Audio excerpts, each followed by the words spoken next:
Hey YouTube, so I'm just gonna make this video and maybe some more videos to follow up with it about this project car I bought. I got this in Fort Myers, Florida, or just outside of it. I towed it across the state, closer towards Miami. It was listed for $800. We listed $1,500 originally, discounted to $800 when I messaged. I haggled down to $700 because it was labeled as a non-runner or non-working car. Put it on a U-Haul and got it across, and I've only done a couple things to it so far. Firstly, charging the battery. I've charged the battery.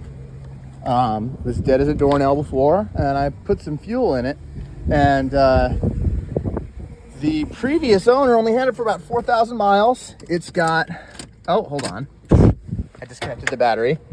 You'll see why in a second, but the original owner had it for 84,000 miles, and he mainly just went to the beach with it.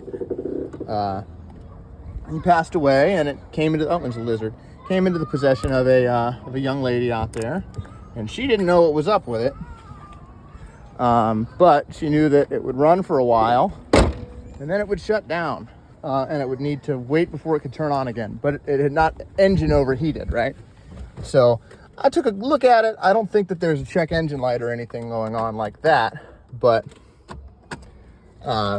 it is actually a starter. It'll run. So what I think, and the AC kind of works, which is really surprising. But this only has, let me turn the panel brightness up on the dash, 88,000 miles on it, if you can believe that, right? 88,289. Yeah, so she had it for about 4,000 miles, and then it had what I believe to be vapor lock, which is, there's a TSB on this one. Oh, the fuel gauge doesn't work. Well, that's good to know. I believe it to be vapor lock because she stated that, you know, it'd get up to temperature and then the engine would shut off and she'd need to wait to turn it back on again. And that's a known issue with the technical service bulletin from Chrysler about it. So the first thing I'm going to try is I'm going to try and insulate the fuel injectors. And I'm going to try and insulate the fuel rail from the exhaust because the fuel rail is right next to the exhaust, which is why it's susceptible to it. And there's a bunch of other little small stuff about this car. The side windows don't work. The regulator for this one is off track, but it does work. Yeah. Oh yeah, I gotta fuck with that. Anyway, it does work. Some of the locks don't work. The door jamb switch, I actually dialed this last night, but it's this one right here. So with all the doors closed and the car off, the cabin lights stay on. So that's why I don't leave the battery connected.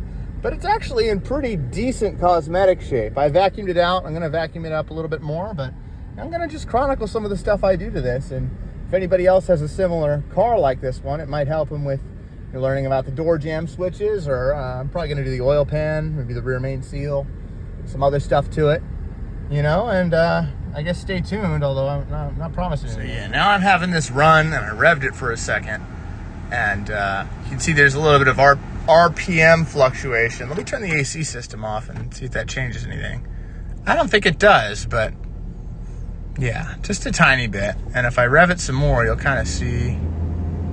I just hold it at about 1.5 there for a second, and then after I let go, it should start to rumble a little bit and fluctuate on the tack. Oh no, the fuel gauge does work. I just didn't put a lot of fuel in it. Okay. Anyway, I don't know what that ABS light's about, but probably a hang wire or something. Maybe I fucked it up when I dropped the drive shaft to tow it. Anyway, nothing too crazy yet. I haven't had this shut off on me yet, but I haven't actually driven it except to get it onto the tow dolly. So we'll see how it handles, but it's up to temp now. Oh, yeah, you're getting a little bit of shaking, some RPM fluctuation. Maybe we'll get a check engine light, you know, for a misfire. The TSB says that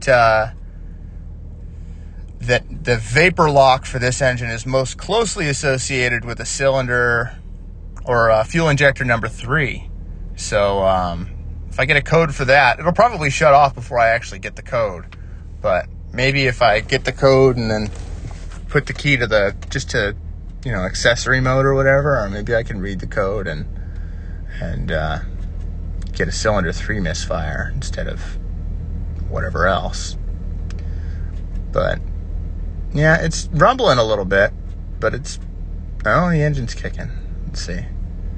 Yeah, it smoked when I first started it, but the smoke went away. I figured it's just condensation or some type of slow leak. I think there's a small oil leak, just something going off the hood, but it hasn't really smoked since. It actually runs pretty decently.